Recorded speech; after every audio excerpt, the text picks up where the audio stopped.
Hello guys, in today's video I'm gonna show you how to duplicate channel on your account on Discord easy and quick.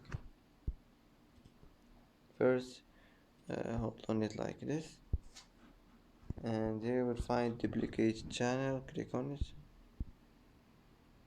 And here, as you see, you can change your channel name, and after this, click create, and that's how to duplicate channel on your account on Discord easy and quick.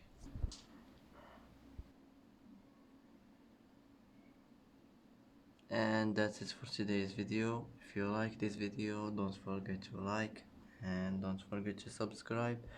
I hope this video is helpful for you, and thanks for watching until the end, and see you in the next video.